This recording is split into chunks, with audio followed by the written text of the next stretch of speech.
I said, hey, hey, welcome to the Man Cave Happy Hour. I said, hey, hey, welcome to the Man Cave Happy Hour. We're gonna drink a fine whiskey and smoke a really fine cigar. It is time for Happy Hour. It's the Man Cave Happy Hour. Whiskey, cigars, spirits, the stories that go along with it. I'm Jamie Flanagan. And I'm August Gitschlag. And we are in the palatial Podcast Your Voice studios, the Man Cave Suite. Out of all the suites, it has to be absolutely one of my favorites. It's pretty sweet. But we're here today, and we are going to do a little taste testing. We got stories to hear, and we got whiskeys to taste. I'm like uber stoked about the whole thing. But first, we want to thank everybody for tuning in, following along, like, subscribe, leave a comment, do all those podcast things in all the podcast places.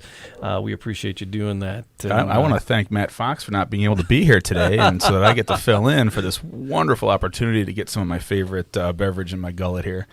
And well, we miss you. We miss you, Matthew. So I was at one of my favorite haunts, Keiko's, and they were doing a barrel release, and it sold out like that afternoon. Joe had one hidden for me, but it's good to have friends in low places like the back of liquor stores. It is. And so Joe, but they were doing this fun thing, and they were engraving the bottles, and they were, it was a thing because it was a big barrel. It was a pretty particularly sweet barrel. I have yet to crack the bottle though. I don't know. I don't save bottles. I usually crack them, but I have so many open ones now. But I want to open this one on a special. I go with that battle with my beer collection. It was either a good enough day or a bad enough day. Yeah. I'm going to open up this $25 bottle of beer today. And then I finally had to say, look, you got to drink it or else the stuff turns to vinegar. So start drinking it. That's it. So, yeah. But it was an Old Forester barrel at Keiko's, and I was lucky enough to meet the Michigan representative.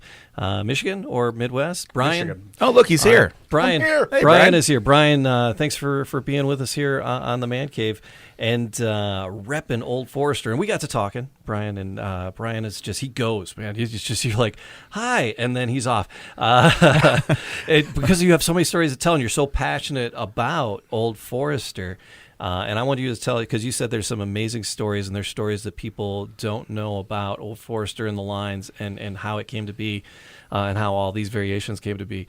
But before we find out about Old Forester, Bryan, tell me about your childhood.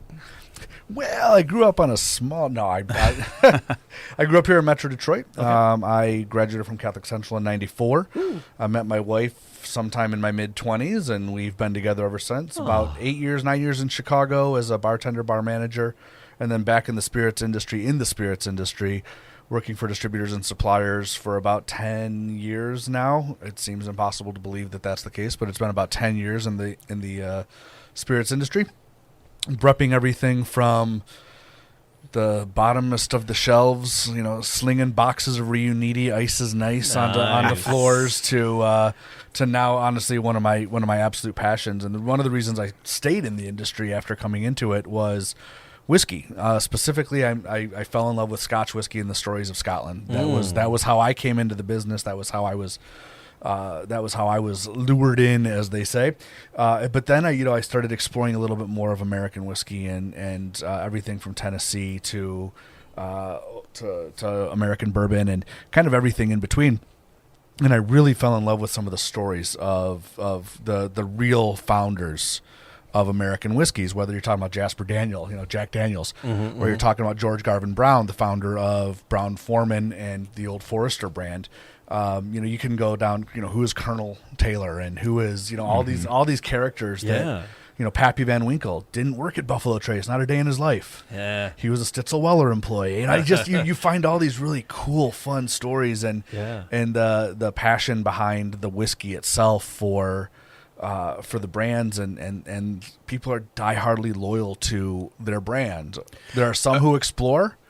Yeah. And there are some who just like, this is my brand of whiskey, and this is what I drink. This is a last decade phenomenon for Michigan now. I mean, It's a last decade phenomenon for the U.S. For you, I mean, you're sitting in the middle of a Detroit River Water whiskey town. You know that love their Canadian whiskeys. Oh my gosh, that was in all of our parents' basements. Oh yeah. If you got a bourbon, it was a bottle of Jack Daniels or it was a bottle of Jim Beam. And really, there wasn't any other option. Your high ass, you're showing off with your bottle of Crown Royal. Yep. Right. 100%. That was in your grandparents' basement, your parents' basement. That was in the bar. fancy. And everybody's coin collector was a purple velvet bag, right? Yeah, I still got zip ties, and those was my tool bag as I was going to. I'm a tool bag, but it was what I put my tools in my last vacation. Oh, I got a couple of these, Crown Royal bags. Oh, heck so getting my brand and finding my brand of whiskey is just a last 5 or 6 year thing for me. For like what I really like to drink. Well, I think we're in the middle of about a 10-year exploration of American whiskey. Yeah, I think we're about in year 8 now, and whiskey runs in trends. It always has. Even dating back into the early 1950s, when commercial flights across the Atlantic became accessible and affordable, and all of a sudden there's this little 50 ml of something called Glenlivet on an airplane. Oh yeah, and the Harvey Wallbangers invented. And all of a sudden you got people exploring this Scotch whiskey. What is Scotch, and why is there no E in this whiskey? There's an exploration of whiskey that cycles through probably around every 50 years or so. And right now we're in the middle of a really beautiful expression of American whiskey and American bourbon, and how that's impacting the business itself. And it's these stories you're going to tell, these are just filtering to certain parts of the country. Yeah. Where this is common lore and chit-chat that everybody knows in Kentucky and parts of, Tennessee and Ohio, where they've grown up with this stuff around them all the time. So can't wait. Yeah. So what? Because you were on, and we were talking about the one bottle that's not sitting here in front of us, the Statesman, because I was enamored with that because of the movie. Sure. And I've enjoyed Old Forester. I think out of these 7 bottles, I've had 5 at least. I haven't had the rye, so it's the rye and the 1897. I haven't, but I was enamored with the Statesman just because of the movie. And you were telling me it was like a 5-year deal. There was 5-year, I believe, and I'm going on record, so I'm prefacing with don't quote me. I believe it was a 5-year deal we had an arrangement with, where as long as they were producing movies, we were going to continue producing the Statesman whiskey for it. Yeah. Now they're launching. I just heard today, and I'm not going to give dates because I literally just heard this morning on our call. But there's another sequel. There's not a sequel. They're going to be doing an Apple TV. An Apple TV. It's not the same Statesman. Okay. But it's the same company, same universe as the Statesman. The MC's changed everything. IP is IP now, right? Yeah. But we're actually going to be releasing a RTD Statesman whiskey sour, which you can probably look forward to sometime in January or February. Okay. Cool. So, I enjoy that. So that started our conversation. You said, there's stories about Old Forester that most people don't know. So what do we need to know about the foundation of Old Forester, and how does that lead us to the first 2 of these bottles, right? Well, the foundation of Old Forester is actually a pharmacist, not a whiskey distiller. Oh. That's how you got by the rules back in the day, right? Well, this wasn't even getting by the rules. This was just the rules. Right. So George Garvin Brown was a pharmaceutical sales rep. He was not a whiskey distiller. He was not a whiskey salesperson, other than working in the distilleries, or working in the pharmacies, I should say. What would happen was, back in the mid-1800s, you could not buy your whiskey by the bottle. You had a bottle, you went into your pharmacy with your prescription, or you went into your local tavern, and they would fill up your bottle directly from the barrel. Now, imagine I'm a less than scrupulous businessman, and my month's been a little bit lean, and I need that whiskey to last me a little bit longer. How am I going to make that happen? Maybe a little water, maybe a little manure, maybe a little turpentine, maybe a little tobacco spit. You got to get the color just right. Yeah. So I would stretch my whiskey. Well, if you're a salesperson whose business depends on the quality and consistency of your whiskey, then this isn't good for business. They're going to look at the back of that barrel and say, well, I'm not buying from that guy. The last time I bought it from there, it was 80% tobacco spit. Yeah. So George Garvin Brown decided he wanted to put his whiskey in a glass bottle. And he knew the cost was going to go up. He knew it was going to be a little bit more challenging to sell. He knew it was going to have some impact. So he decided at the time that he also needed a a sponsorship or a friendship or a relationship with a medical community. And lo and behold, his family friend, Dr. William Forrester, was available to him and said, I've written articles for years about the medicinal quality of Simply whiskey. for the medicinal purposes. Listen, it's got its pluses, so opposite of that, right? So we can use my name on it, and Dr. Forrester spelled his name Forrester, and if you get a chance to go through the Old Forester distillery today, you'll see old ads that spell Old Forester or Forrester Forrester, Forrester. Mm-hmm. And Dr. William Forrester, I'll put my name on it. We'll sell it as a licensed medical quality whiskey, and you can put it in glass bottles, and you can charge more for it that way. You've got a medical sponsorship. You've got all these recommendations for it, and it should move a lot better. You'll sell more, but you'll sell more at a higher cost. So, okay, it sounds like a plan. So with the help of his an Irish immigrant named Mr. Thompson, they together sourced whiskey from 3 different whiskey suppliers. They did not distill their own whiskey for the first 20 years. Oh, wow. Mr. Thompson, by the by, would go on in 1890. He'd separate from George to go on and found the Thompson Distillery Company, which we know today as the Yellowstone Distillery Company. Oh, okay. So that is the origin. That is the beginning point of where and why we put whiskey into glass bottles. It was a quality and consistency issue. And George Garvin Brown wrote on the front of his bottle, I'll read it out loud for you. There you are. This whiskey is distilled by us only, and we are responsible for its richness and fine quality. Its elegant flavor solely due to the original fineness and developed with care. There is nothing better in the market. You don't have that memorized yet? It's not like a vow that you have I've to done. As many wanna times get as it I've right. repeated it, You wanna get it I never right. want to leave a word out. I get it. And I always I stumble swear on people look for a fineness. living, and I always look at the sheet. I mean, Oh yeah, I always stumble on fineness because it's not a natural flowing word. Sure, but sure. It's right there on the bottle, and that was the promise on the beginning of our first bottle in 1870. That was George Garvin's promise, and his signature still resides on every single one of our bottles today. George Garvin Brown's signature is on the bottle. That signature is indicative to us of quality and consistency. That is our promise to the marketplace, is that when you open a bottle of Old Forester, it's going to taste like the last bottle of Old Forester, and the one before that and the one after that's going to taste the same as well.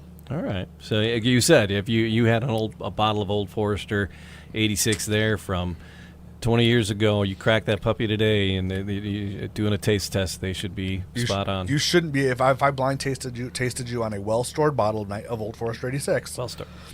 Well stored's yeah, important. yeah, You put it in the sunshine, and it's all bets are off. Yeah, But yeah. a well-stored bottle of Old Forester 86, if you open them up yet today, and we blind tasted the 2 bottles, Sure. in a perfect world, you would not be able to tell the difference between the 2. Right on. So there's so what's the difference between the Old Forester 86 proof and the Old Forester 1870 original batch? So it's proof, first of all. The original batch is 90 proof. That is where Okay. George Garvin Brown and where the Old Forester world believes that our whiskey resides at its best representation. If you've never had Old Forester 1870 on the nose, it's exactly what I happen to have some right here. it's right I do believe. in my glass. Would you looky there? Look at that. On the nose, this is what bourbon should smell like. It's got that brown sugar, that caramel, that butteriness to it. It's, if someone was making a candle of what bourbon smelled like, this would be the starting point right here. Where do I buy that candle? You guys don't sell that one yet? I'm How sure does that- someone's got a Someone's candle. got to have They a bourbon do. candle. They do. Yeah. Oh, they They do. I have it. But it doesn't smell like this. No. But this is what bourbon should smell like. This is, Smells like chemical bourbon in the candle world. So so this is 72% corn, 18% rye, 10% or 10%, 72, 18, 10% barley. This is a high corn mash bill. This is exactly what bourbon should taste and smell like. The difference between the 1870 and the 86 proof, the 86 proof was the whiskey was proofed down in the middle of the clear liquid, the clear spirits phase that started right around this mid 1970s. Vodka became very in vogue. Gin became very in vogue. Yeah, Tequila started taking over the marketplace, and people were looking for a lighter lower proof spirit. So we did virtually everything we could think of. I think there was even the industry as a whole. I'm saying not just Old Forester. Yeah. I think there was even a light bourbon at one point. There was a clear bourbon where they stripped it with charcoal. I mean, everybody did everything they could have to keep that spirits industry alive. And 86 was kind of the compromise of Brown-Forman. We decided that this was a great place. Our whiskey lived greatly at 86 proof. We could produce it in volume and mass. We could produce it in large batches. We could keep the proof down just a little bit under that 90 proof. Still had an 80 in it, so people were a little bit more comfortable in approaching it. It was a great, I mean, anybody who's ever been a bartender and mixed bourbon cocktails, old fashions, Manhattans, whiskey sours, take your pick. You know, this is a beautiful, beautiful mixing whiskey. It holds up. It's strong. It's got good flavor and good characteristics, and it blends well with other cocktails. So Old Forester 86 is still great to sip, still great neat. But if you want a cocktail whiskey, then this is your one right here. The 90 proof that we're dealing with here, the 1870 as our label calls it, is a small batch whiskey. It is not a large batch whiskey. It's less than 99 barrels. That's an industry comment. So we are dealing with small batch whiskeys on all four of these, the 1870, 97, 10, and 20. So how many years have this been rolling around in the barrel compared to the 86? We do not put age statements on any of our whiskey. Okay.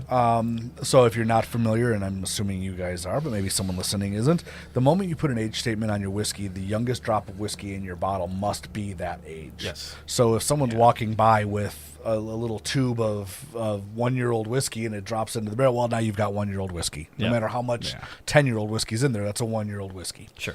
So we don't put age statements on it because we don't want to be restricted by that age statement. If a whiskey's ready to go at 5 years, it's ready to go at 5 years. Nothing we can do about that. We don't want to hold it and set it and age it another. You have a flavor standard, correct, over an age standard, correct. Mm-hmm. So age standards are great. I think that you will find that a lot of people in Scotland are about done with age standards. You'll be noticing it a lot more with houses like Bruichladdich and several of the others in Scotland who are removing age statements altogether from their bottles. So they need to move product.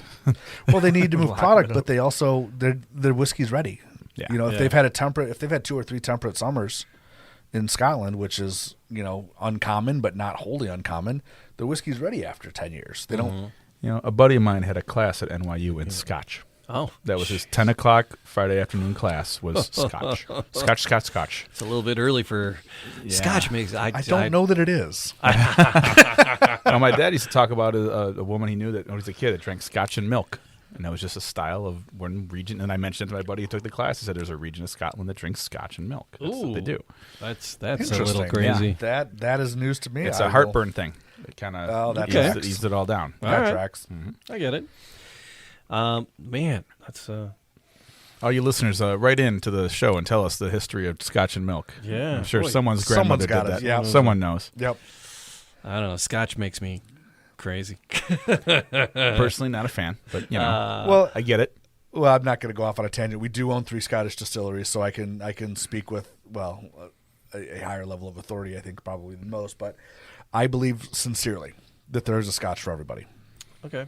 If I'm going to hold my hands up in the middle of a podcast, and this is great radio here, but if your flavor profile of bourbon is right here, your flavor profile of Scotch is your arms extended as wide as they can reach, and it's the maturation process, right? So everything, you know, we can go through the ABCs of bourbon if but I'm sure your listeners are familiar with it, but bourbon must be aged on new charred white oak barrels.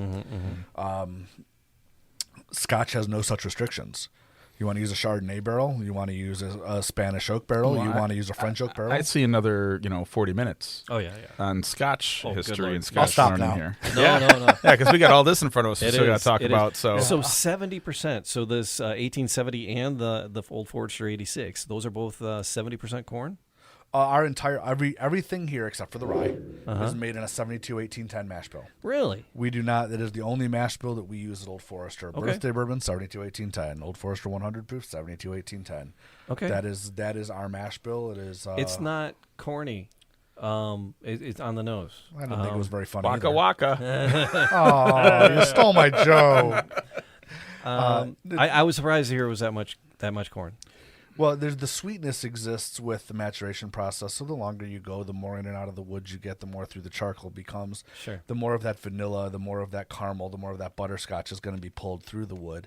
So you asked about age statements, and I cautiously avoided your comment, but we can safely say that none of these bottles, these 4 whiskey row bottles, will be less than 6 years old, generally speaking. Sure. Okay. I'm not going again. We're not going to say, oh, it's a 6-year-old whiskey, because of reasons, but Sure. but generally speaking, But they could even feasibly be 8. they could feasibly be. There could be 10-year-old whiskey in some of these bottles. Yeah.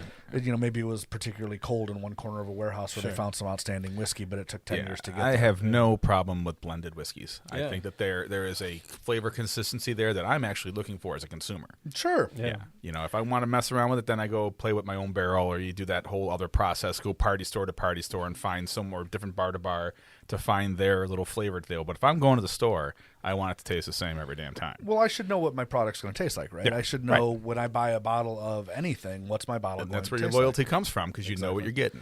McDonald's doesn't McDonald's because of the food's so great. It's because that I know when I go to a McDonald's, I'm getting the same product every time. Now, I'm certainly not comparing any whiskey to a McDonald's, but I'm saying the reason that things are successful is because a consumer knows what they're going to receive.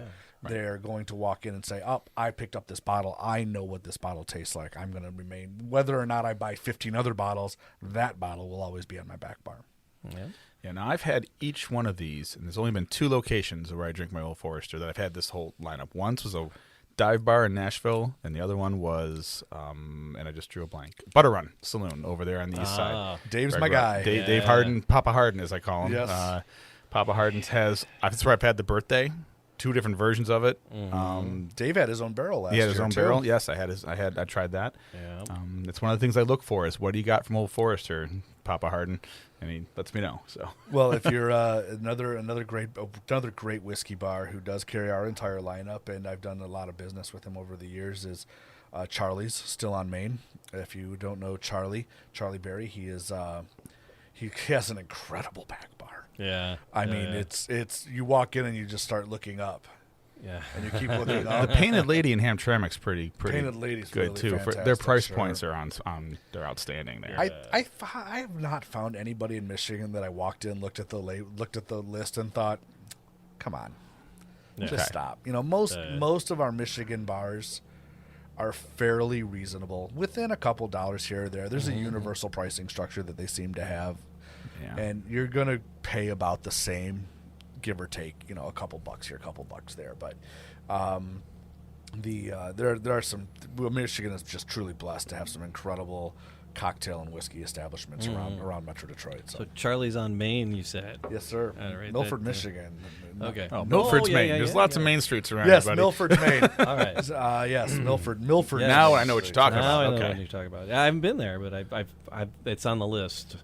I got a couple friends over a little further west, and they're like, "You got to come with us." I'm like, "All right, we will." Well, I was thinking of downtown Charlie's on Main and Clawson. I'm like, really? That breakfast joint's got good whiskey. Not that one. Not that one. Not that one. Wrong, Charlie's. Not that Whiskey one. Taco right up the road, same owners. All right. Not bad. That is Charlie's got good stuff there. Yes. Yeah. Whiskey Tango's good. All right, so we're moving off of the 86 and the 1870. Are we going chronologically to 1897? Story by story here? Let's tell the story. So, yeah. in 1870, as I mentioned, George decided that he wanted to create a promise, and we read the promise, and it's essentially about quality and consistency. The best of the bottles of the Whiskey Row series are times we had to break that promise of quality and consistency for one reason or another. In 1897, many know that the Bottled in Bond Act was enacted for the first time. We've discussed that before here. Yes, yeah. I would imagine. The Bottled in Bond Act stipulated a whole bunch of different things, not the least of which was you had to pay a tax assessor to live on your property, and he was the only person who had access to your rick houses. You had to. These were the laws that became the 1964 Bourbon Act, the Native Spirits Act. It was the only way they could ensure some quality back then. Right. Really. Right. And it was led by a gentleman who we all know, Mr. Taylor, Yep. Mr. Colonel Taylor, who was never a colonel. God bless his heart. There's a lot of those honorary colonels. There's a out lot there. of honorary colonels in the It's, South. No, he's an incredible businessman and incredible whiskey maker too. But he was leading that push for some standardized quality in the liquor industry, and we were not against that. Obviously, we were for that, but our condition was we wanted to keep our whiskey at 90 proof. We are already doing everything that you're asking us to do. We're sourcing our whiskey ethically. We're creating a proper mash bill. We're using American products. We're putting our whiskey in glass bottles. We just want to stay at 90 proof. Yeah. Well, the law passed. The Bottled and Bond Act passed. And with that Bottled and Bond Act passing came the 100 proof stipulation. Yeah, the 100 proof minimum. So we've had a chance to sip here. I'll pass the bottle. I'm not going to try to reach across everybody and pour around computers. That feels like it's got bad idea written all over it. Yeah. You got that whole wall of bourbon ahead of you there. Yeah. So in 1890s, but they stipulated that 100 proof. So we had to break our promise. Our promise of consistency was going to be broken. We weren't breaking our promise of quality. We were breaking our promise of consistency. Right. So that promise of rested bottles and all of those things, that was going to be something that was completely different for us by coming out with a strict 100 proof whiskey. And we recognized at the time, George and his son Owsley recognized at the time that without that government stamp, the whiskey wasn't going to sell. That was going to become a problem. You weren't going to sell to retailers. You might still keep your pharmacies, but pharmacies were becoming less and less bound by whiskey, and they would for the next 20 years or so. But there was, you had to have that government tax stamp on your bottle of whiskey.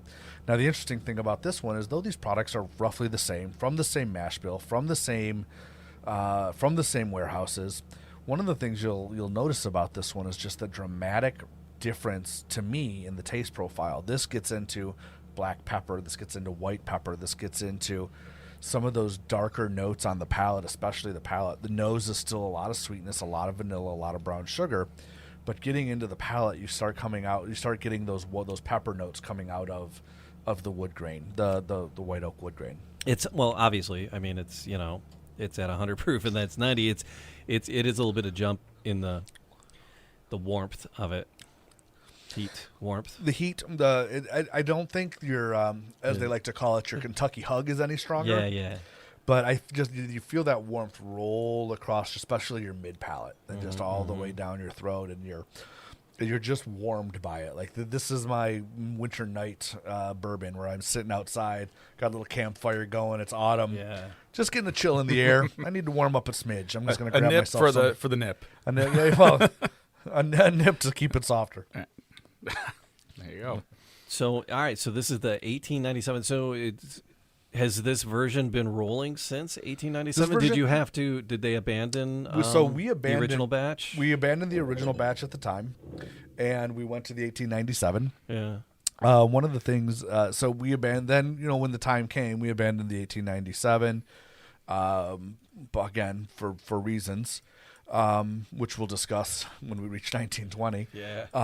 But each of these have not been consistent rolling products. These are reintroductions to the marketplace, kind of coinciding with, actually a little bit preemptively, just marketed poorly, with the current American bourbon boom. Right. We also are the proprietors of another brand you may have heard of called Woodford Reserve. Okay. It's a big one. Nope, never heard of it. No, it's brand new for everybody. But that was the goofy bottle one. Yeah. tough to pour. I mean, you got to grab it from the side. No, it's a great bourbon, but it's also a much younger bourbon in terms of its history. Only established in 1996. Okay. So when the bourbon boom really started, that was where the money went behind. We have this established history brand, legacy brand, that's going to keep moving. But then they missed the mark. Everybody did. We underestimated the force of the market coming into bourbon about 8 years ago. So while we were ready to roll with Woodford Reserve and the marketing was behind it and it was in place, where we missed was with Old Forester. We had these products ready to go. Well, some of them, but what we did not have was the vehicle behind it, the way we had with Woodford Reserve. So a little bit of a miss, but I think we're making up for it now. The one thing I can always say about Old Forester, and this is true for virtually any of these until supply chain issues of COVID, thank you. It's been awesome. But we never lack product for any of these products. We never lack liquid.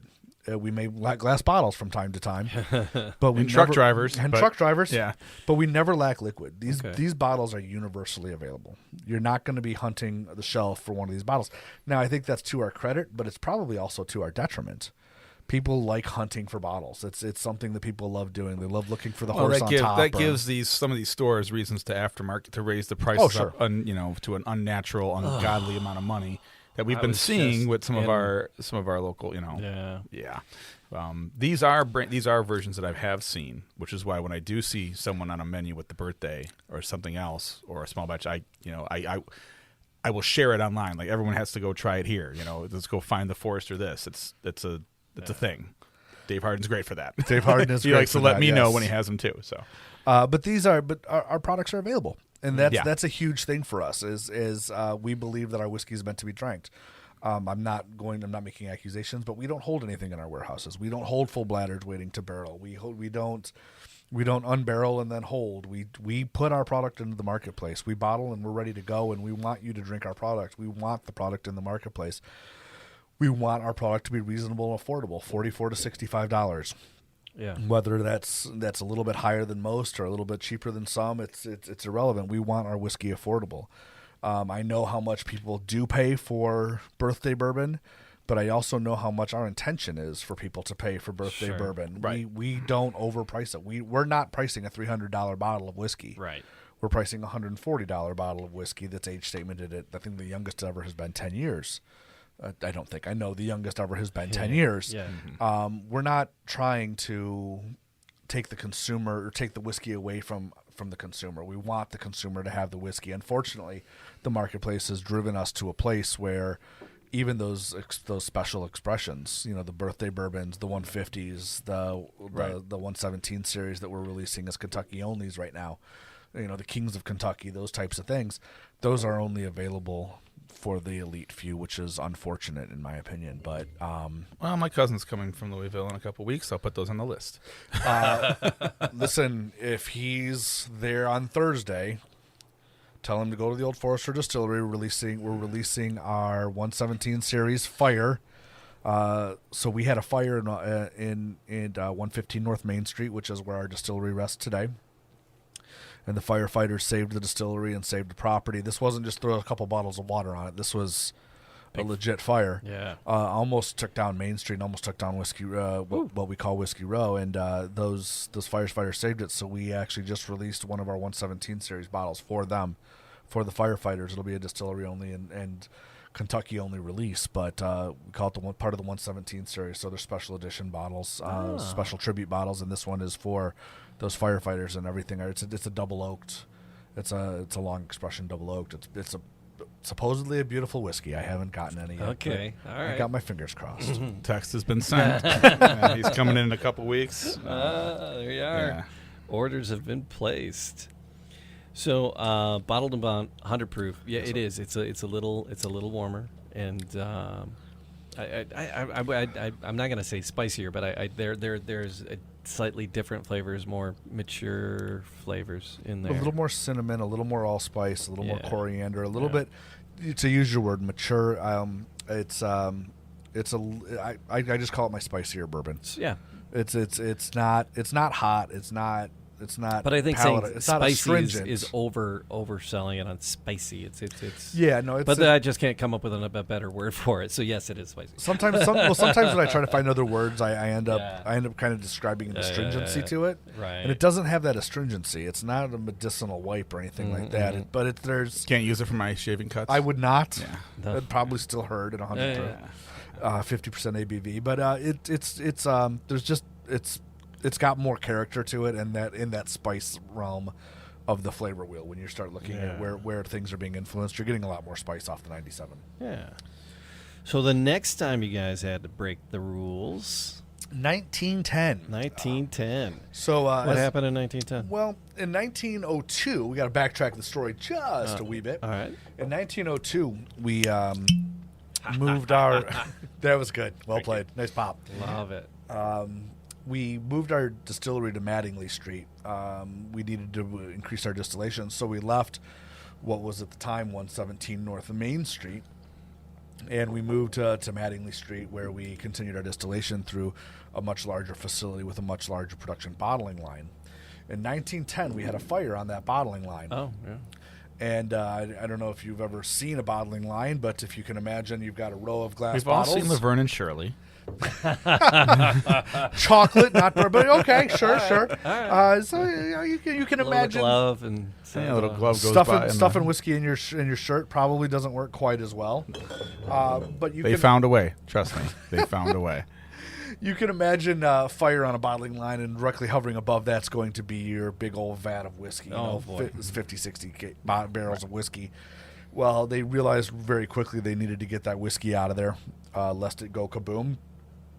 So they took that whiskey, put it straight back into barrels. Fortunately, we are very meticulous records keepers at Brown-Forman, and we knew exactly what those barrels were, what their char levels were, and all of that good stuff. So we were able to replicate this process some 100 years later. Okay. But what accidentally happened when they went back and they started bottling these barrels again, they tasted it and they realized they had a problem. It was good whiskey, but it wasn't Old Forester. Right. So George Garvin Brown, being a Scotsman first and foremost, was not going to dispose of the whiskey and drain it but he also wouldn't. Good man. He also wasn't willing to sell it as Old Forester either. So he listed the bottle as Old Fine Whiskey. And what he had accidentally done was created America's first double oak. So this is the first time double oak whiskeys were introduced into the market, going from a new barrel, from an aged barrel, 6-8 years in a barrel, taking it out of that barrel, putting it into a brand new charred oak barrel, and starting all the way over again. Okay. This was the first time, reasonably, that had happened. Oh. So when you come up with something like that, you need to keep records because charring and toasting matters. Yeah. So if anybody's familiar with, and when I say double oak, a lot of people's imagination's immediately going to go to Woodford Reserve. Sure, that's exactly what I think of. That strong caramel, that almost sticky sweetness. It's pretty much the only one I've been exposed to be honest with you. So that had easy access to. Yeah, and that's the only one that I think that's truly marketed as a double oak. I mean, you can think of your Balvenie double oaks. No, and I some of your agree. Scotch I double can't oaks. think of anything else either that says double oak. No. So this is a variation on that theme. Now, when you're talking about your Woodford Reserve, you're talking about a second whiskey barrel that goes through a heavy toast, where all of those sugars and all of those sweetness is pulled out of the barrel, and all of that sweetness is then charred through a light char, and then that whiskey's got to go through that crystallized sugar in and out of the whiskey barrel. Old Forester is different. Old Forester does a light toast and then a very heavy char on the barrel. That was my next question. Was look at the light and the coloring. I was trying to see if it's a little. It does seem a little darker. It is. Oh, it's significantly darker when the bottles are actually the full size. You're a couple shades. Oh, yeah. I like this flavor a lot. This is going to be do. much more dark very- chocolate, more yeah. cacao, less butterscotch, more spice and pepper. Cacao less- would not have popped into my head, but you're not wrong. It's just not a flavor palette. Not a checkbox on my flavor palette, but that's a good one. Nice. All right. I haven't The sipped distillery it. on Maine is where that's being released? Yeah, Yeah. Okay. absolutely. Yes, 100%. cousin. As I'm texting my cousin to go get me a bottle of that. All right, tell your cousin to take someone with another ID and call Bryan when he arrives at the state border. Yeah. Oh, this is creamy though. It does have a creamy. It has a nice, gentle rolling palate across it. This is creamy to me. Beautiful texture. Yeah. But the flavor profile is nothing like you would expect from an old. If you taste this and Woodford Reserve next to each other, you wouldn't be sure they were the same. They were both whiskeys. They're that diametrically opposed from each other. This one having much more of the darker, richer flavors, as opposed to the sweet, caramely, butterscotchy, like I say, almost sticky sweet. Not bad, just sticky sweet flavors of the Woodford Reserve. This is more to my palate liking. That darker earthiness, almost a tobacco and leather to the base of the palate. As opposed to some of the higher sweet notes that you get. Well, those bars that Jamie used to hang out in, everything tasted like tobacco and leather. Back in the 80s. I was gonna say back when we could smoke. Yeah. All right. So that's 1910. Not much more to that. That's how we had to break our promise. It's got a lot of legs on it too. Oh, it's super oily. oilier. Yeah. I mean, you can see my last sip. more was. so It's than still the other. dropping there's down. your Yeah. viscosity check. And think about that too. That's at 93 proof, right? Yeah. So we've dropped that down under 50% ABV, and we're still getting that kind of oil off of those barrels. It's just incredible. So, but that's why we had to break our promise one more time. Nature, You jerks and your delicious mistakes. Oh, it's just so rude. Yeah. But that's what happened there. So we had a fire and we accidentally created double oaking. I mean, I don't think anybody replicated it again for another 80 years, but, here we are. Yeah. So you guys want to hear a great heist story? Oh, my God. That's what we're here for. Yes. The booze and the stories behind them, right? Yes. So, Spirits and the stories behind them. spirits and the Gotta get stories. the tagline behind right. it. Yeah, come on, check the I'm a boxes. fill-in host. These new guys, you know what I'm saying? So in January 16th of 1920, on the eve of Prohibition, the greatest heist in American whiskey history ever happened. Several distillers loaded 30,000 barrels onto a boat in Philadelphia. George Garvin Brown was there. Colonel Taylor was there. Several others. And they snuck their whiskey out overnight. If you had your whiskey in warehouses when Prohibition happened, you would be taxed for everything that you held, or you would have to destroy your whiskey. They weren't willing to do either one of those things. So what they did was there was a boat waiting in the Philadelphia harbor called the Silver Ghost. The Silver Ghost loaded up 30,000 barrels of American bourbon whiskey, and they set sail at the cover of darkness to France. Oh. Well, while the boat was on the water in France, they converted an old World War II munitions depot into a rickhouse in the coast of France, and they put all 30,000 of these barrels into this rickhouse. Waiting to greet them on the docks was Owsley Brown, the oldest son of George Garvin Brown. And to this day, well, not to this day, but in 1933, when Prohibition was repealed, the toast was "Vive la France." It's time to have a drink, because the spirits boom, the American whiskey boom that happened in France because of those 30,000 barrels, really hasn't been equaled in anywhere in the world until what we're experiencing in the current day. It was 1920. The American spirits industry in France went through the roof because of those 30,000 barrels. I don't know if you call it a heist. I'd call it more of a very successful F.U. Uncle Sam. Yeah. Well, they stole their own whiskey and didn't have to pay a their tax own, It was on their it. own whiskey. That's why it's your They stuff. heisted their own whiskey. Yeah. All right. All right. But that was fun. So 1920, since we're right on the Moving cusp on. here. 10 years Yeah. later. So 1920, this is the beginning of Prohibition. 10 distillery licenses are offered. 6 are claimed. 2 of those companies still exist today, and only one of those companies has never changed hands. We are the oldest family-owned whiskey business in the United States of America. We have never changed hands. The Brown family has always been in control and controlling interest of the Old Forester brand. Okay. Buffalo Traces obviously has changed hand a few times, yeah. and whatever. They are the other brand, by the way, that sold a medicinal whiskey during Prohibition that still exists today. We are the oldest family-owned whiskey business in the United States. We've never changed hands. We've never stopped production, we never stopped sales. Got to be careful. We've never stopped sales, even during Prohibition. So, Hey, I think the statute of limitations is worn off. I think you're okay. Yeah. well, Never you know. know, I You never know. think it's past time for that. You'll be all right. if there was a money grab to be had. Yeah. No, but yeah. So 1920. So the 115 here is what the government decided the medicinal value of whiskey had to be, 115 proof. So we were okay back here in 1870 at 90 proof Yeah. being medicinal whiskey. But once you get the doctors involved, Well, the and politicians that wanted the doctors to get involved. And what's Yeah. really funny about that is that when they were starting to petition for Congress to allow whiskey to be sold as medicinal whiskey, they started looking for research papers and papers that touted the medical benefits of medicinal whiskey. And whose papers should they stumble across? Dr. William Forester. Yeah. Was it medicinal? It was specifically medicinal whiskey, not medicinal alcohol in general. Medicinal whiskey in particular. It was whiskey in particular. Yeah. So medicinal alcohol, neutral grain spirits were not necessarily wasn't said a to thing. have Yeah. a medicinal quality to it, but medicinal whiskey did, and that was the distinction. That was what allowed us to continue sales. We were able to sell what inventory we had. We had to pay the tax on it, then we could sell it, then we could collect our revenues, then we had to pay tax on the revenues. So I mean, it was America. it was it was a racket, but we were able to stay in business. And then, sometime or it wasn't sometime. It was the end of 1929. They initiated what was called the Distiller's Holiday. If you had stills that were up and operational, you could. Oh, I'm sorry. Please, gentlemen, take your pour on the 1920. I was enthralled with the story. I'm sitting here yeah. talking and forgetting to share my booze. Please. But You're forgetting to share with yourself. Well, you're only hurting yourself. I'm only Brian. hurting me. Yes.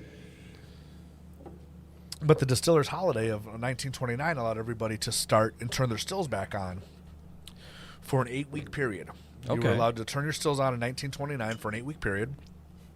And when those stills were turned on, everybody thought 1930 Prohibition ends. Sure. Because they were allowing the stills to be turned on for 8 weeks, which coincided with Christmas, which was everybody's holiday. Sure. So obviously in 1930, Prohibition's coming to an end. We're good to go. Well, obviously we know now that it wouldn't be until December 5th, 1933 that the repeal would happen. But amazingly enough, look what everybody had sitting in their warehouses that turned on their stills in 1929. Beautifully aged 4-year-old whiskey, just ready to roll out the back. So this one's an oof for me. Oof. Oofta. Oof. No, From Minnesota there with your oofta. So, but here's the thing: even though we're getting, higher alcohol content, Sure. I'm not getting an ethanol. I'm not getting a Bernie ethanol. I think it has to do with the maturity. Maturation. I'm glad because that always turns me off. If it gets ethanol-y on me. There's a lot of whiskeys that go that route. This hasn't done it yet. When you get into I think you run a fine line there with, I think you start getting into 115, 120, 125. The alcohol vapor becomes a little bit more problematic. Yeah, and if we were, and I could make you smell it. If we take our whiskey glass and we give it a couple good swirls and then go straight in on your nose, really hard on it, really hard right on in on it, you'll get that ethanol right off the top there of it your is. nose. Yeah. Yeah, So don't what let them we- match around this one. So we're- around my nose hairs. We're breaking the surface tension there. We're letting Yeah. that alcohol vapor come up into our glass. We're sending it up the tulip. Do it on purpose. A little bit. But if you allow your surface tension to just rest a little bit and just hold there, now go to your nose. You're going to get those nice sweet caramely notes. You're going to get the vanilla and those really high profile notes. Now, Cinnamon. am I cheating if I put an ice cube in this? No. You No, don't have no. any issues with that? No, it's well. Let me. I know. I'm usually when it comes to anything over the 90s, I'm putting a cube in. So I'll say this first and foremost: the only wrong way to drink your whiskey is the way you don't like it. The other way you don't like it. Okay. I believe that. That is also to my core. consistent amongst whiskey reps. Well, listen, you'd have to be a little bit We've of talked about that. You'd have to be a wee bit of a schmuck to criticize someone for how they drink anything. Yeah. You like it how you like it. It's how you enjoy it. We spoke earlier about how I enjoy drinking your rye. Yeah, It's absolutely. like a certain refreshing way of drinking it. Yeah, So. and again, I drink Ice cube. Look at I that. did have ice cubes. I drink a good chunk. Now there is a real reason. Did you try it? Yes, I did. Try it. Okay. There is a why real I went reason. Then to I will allow add you. Yeah, I went water. oof when it was straight. That's why I'm like, You've tried it. You may now imbibe. thank You've done it raw. Now you get to do it how you like it. a butter run saloon glass. There you go. Lots of love for Papa Harden today. Well, there is a legitimate reason to add water to your whiskey. Oh yeah. If you got your bottle of water over there, if you just took a couple of drops off the tip of your finger and dropped it into your whiskey, you're going to break those oils. Water, I always whiskey heard is this. You hydrophobic. got to open up the whiskey, and is that a real thing? Oh, sure. That You know is a what? real thing. It's not just some bow. Yeah, you've crap, already dropped your ice cube in, but if you Yeah. got another whiskey there, we can do another glass. We can do an experiment here real quick. Or I got another Glencairn. Oh yeah, let's do a Glencairn. Just keep it room Keep it temperature consistent. here. Okay. So if you get your water bottle out there and get the tip of your finger wet, and I just splashed whiskey all over your table. Oh, it's all good. It's not the first time. It's gonna smell nice in the There's morning. a lot not- shittier spirits have been spilled on this table That's- than what you got right here. That Trust is- me. So I pulled the 1920 here for you. So I'm just gonna let you go ahead and take that there, and get the tip of your finger wet. Let me. Am I supposed to try it that's first? the name You of can my go. porno. You can go ahead first. All right, give so it a that's- nose and give it a taste. So you can't say that's what she said anymore because it's can't. is it? But you can say that's the That's name of my your porno? that's the name of my porno. Yeah. All right. So now just get the tip of your finger wet so that you can get. You want drops. You don't Yeah, want. I'm trying to get it. This is tough to regulate after. It's Yeah. all right. It's all right. There all you right. go. So there we go. Drippy, drippy, just get a couple drippies in there. There you go. Perfect. Now give yourself another nose. Just right away, you're going to look down into your glass and you're going to see what looks like an oil stain. that water and that whiskey are fighting. The whiskey is hydrophobic. It doesn't like water. All those oils are changing up and fighting your whiskey. And it's going to give it in my opinion, the things I notice more now are going to be the floral notes when I start adding whiskey and breaking up my water. You're going to Can you see this oil slick on the podcast? I don't know if you can see it, but yeah. it's a little. It is. I've never paid attention. I'll absolutely see it now. You see, But the right light, I absolutely see it. Yeah. Yeah. So the Wow. whiskey and the water are fighting each other. Whiskey's hydrophobic. It doesn't like water. It wants to fight it and break it up.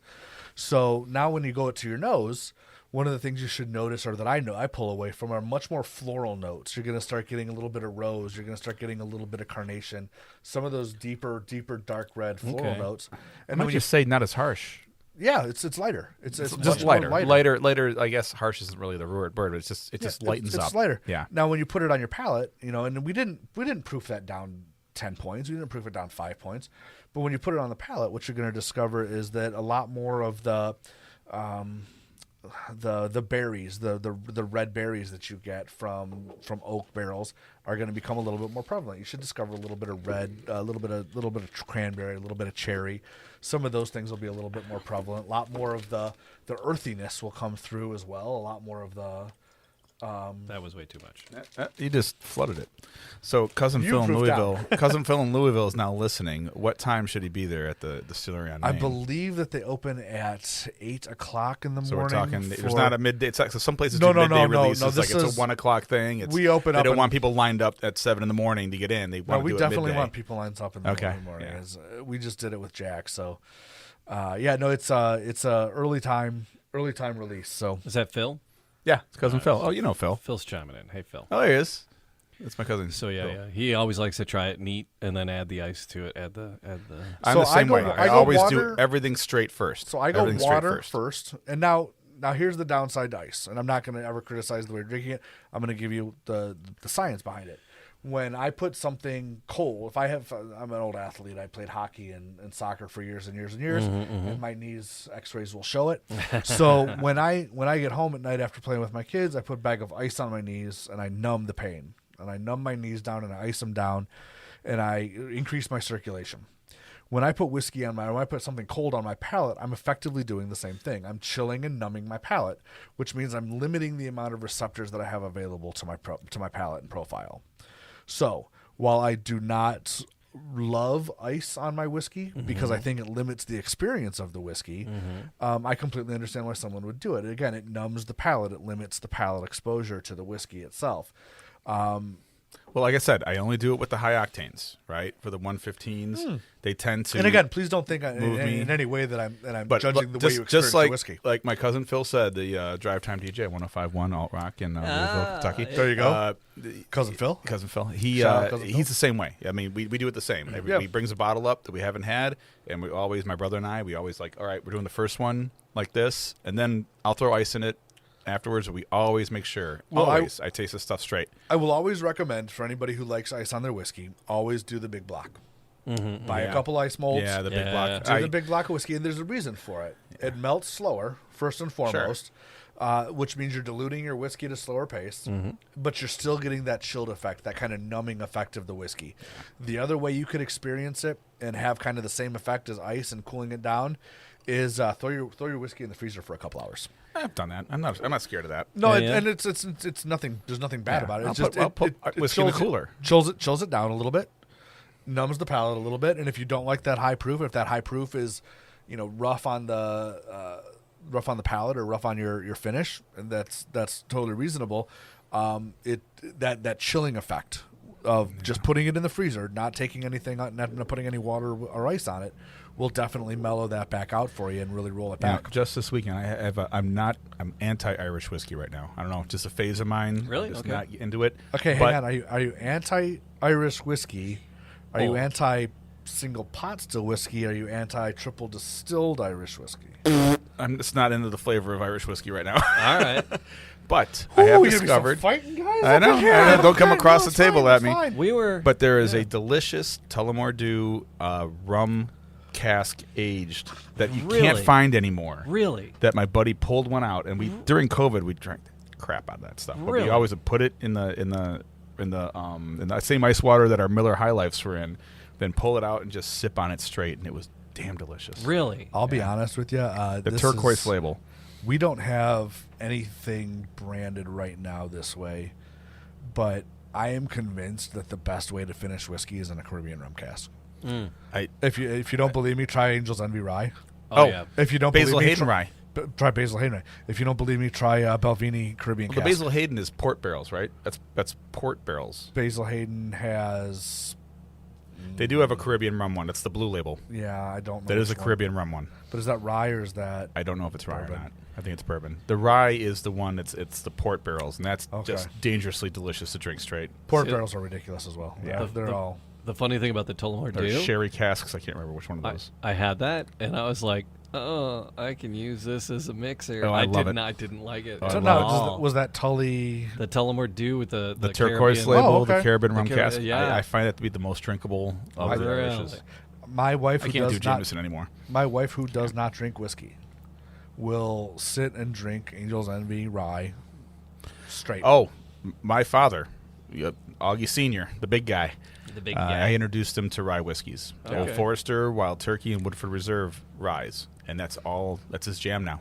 He wants ryes. I'm going to go off program here, but have you had a chance to get any of the Castle and Keys Redemption series Ryes? I have not. I know yes. that I have not. All right, Yes. You probably got a hold of that stuff. We Cousin did. Phil, you have a mission. It is to drive to the Castle and Key distillery just south of Versailles. By the way, it is pronounced Versailles, not Versailles. They get very picky about that. But that Redemption Rye. It can't change how we were raised, man. There was fine. what was it? Evan up at AB Liquors had a barrel pick of that. Oh, did he? The Redemption Rye. Oy oy oy. Matt and I we did an episode where it was we were doing recipes with ryes, and that bottle didn't make it through because it was delicious. It's dangerous. It It's was gorgeous. It's scary good. I think they're on series 3 of the Redemption series now. Yeah. And I've picked up bottles 1 and 2 when I was down at Castle and Key. Yeah. It's beautiful. It's beautiful whiskey. We are going to take a pause right there. Bryan from Old Forester, he has so much more for us to try, so much more to talk about. We were talking about ryes right now. Next up is the rye from Old Forester. Something a little new, something a little different. We're going to get to that in the second half of the conversation next time on the Man Cave Happy Hour. Thanks for joining us. We do appreciate it. mancavehappyhour.com and all the podcast places. Do all those podcast things. Like, subscribe, leave a comment. And thank you for joining us. Once again, it's the Man Cave Happy Hour.